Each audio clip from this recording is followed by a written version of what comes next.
Remember Tim Thomas? You know, the guy from the Discover commercial? Fair. You're not Tim Thomas. This is Tim Thomas. Peggy. Well, it turns out he also played hockey, and he had a really weird career. Let's talk about it. Many of you might remember Tim Thomas's 2011 Stanley Cup winning run with the Boston Bruins, but you may not know that he was drafted in 1994 by the Quebec Nordiques in the 9th round, and at the time of his retirement, he was the last remaining Quebec draft pick in the NHL. He was drafted in a string of 3 consecutive picks that were goalies who had decent careers for 9th rounders.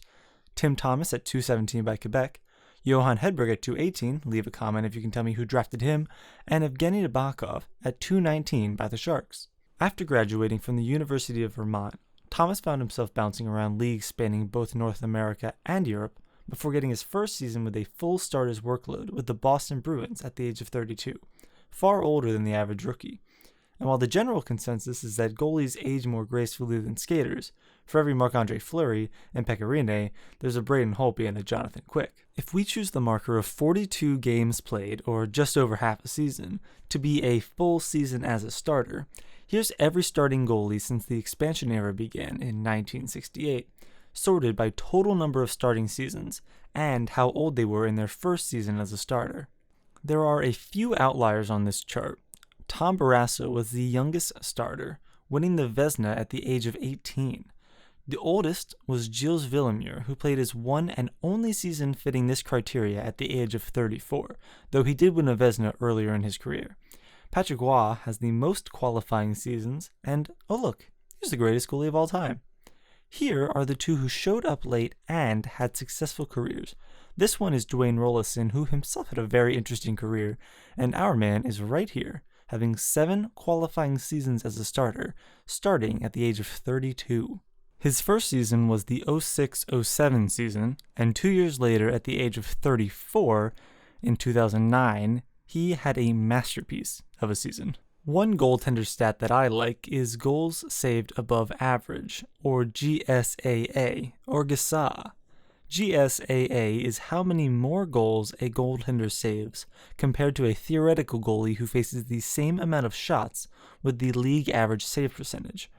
It's not a perfect stat, but by comparing it to the league average, it does some amount of era adjusting, and because it's based on the total shots a goalie faces, it gives credit to a goalie who handles a tougher workload.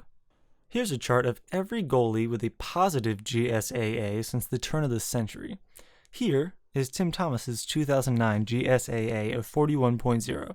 That's good for 4th since Y2K, above Carey Price's Hart-winning season, and just behind Mika Kiprusoff's 06 season where he won the Vezina, Jose Theodore's 02 season when he won the Vezina and the Hart, and Roberto Luongo's 04 season when he came in 3rd in Vezina voting.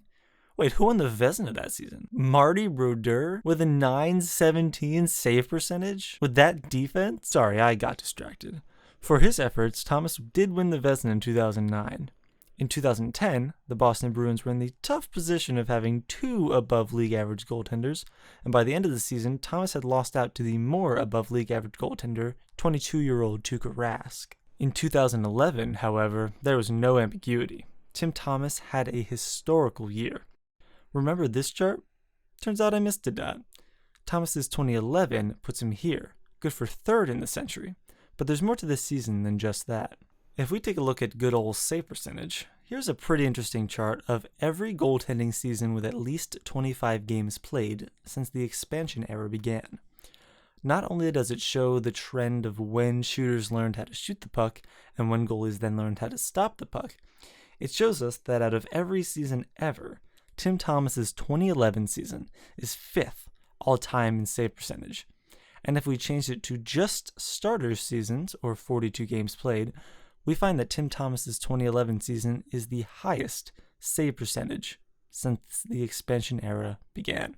Now obviously there are factors that play into this, but it's good to note that it's not like Boston had the greatest defense of all time in 2011. That year they allowed the most shots on goal of any NHL team. But Thomas's high GSAA and save percentage weren't just attributed to him facing a lot of low percentage shots. Thomas was only 10th league-wide in shots faced, because having Tuukka Rask as a backup allows you to take a day off every now and then. and the Bruins had the 14th most high danger scoring chances against, and were 8th worst in expected goals against, according to Natural Stat Trick. And after that historic season, Thomas led the Bruins to a Stanley Cup championship, winning the Conn Smythe Award for playoff MVP along the way.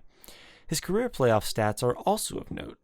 As you can see from this chart of every goalie to play at least 20 playoff games in the expansion era, while he had the fortune of playing in the time period where goalies knew how to stop shots, he is the owner of the second best career playoff save percentage of all time.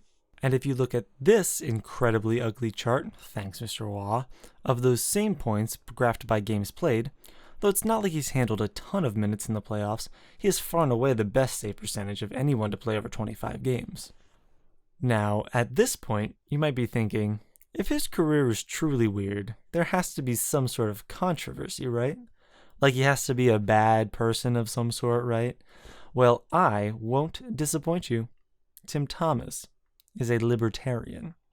Famously, he refused his invitation to the White House after winning the 2011 Stanley Cup, citing the overreach of the federal government.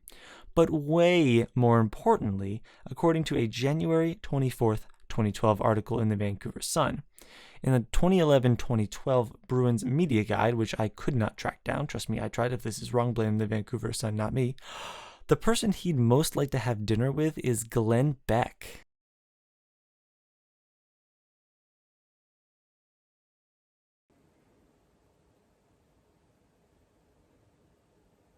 Tim, at this point you were pretty much just as famous as Glenn Beck. You could have just made that happen. Anyway, he followed up this historic season with an alright 2011-2012. The 2012-2013 season began in a lockout, and Thomas decided to sit it out. While he had already made it clear that he wouldn't return, the New York Islanders decided to trade for him, and the dozens of fans that showed up to the Coliseum were not enough to persuade him out of this break. He came back the next season, signing a one-year deal with the Florida Panthers, but it turns out he wasn't the guy that would put this roster over the edge, so he was dealt to the Stars for the playoffs, where he made a single relief appearance. After that, he vanished, presumably to some cabin in the woods, far away from the evils of Social Security and driver's licenses.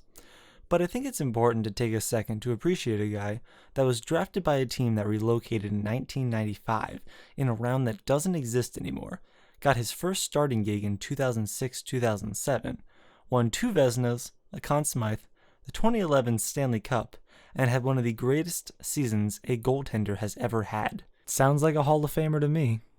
How about that?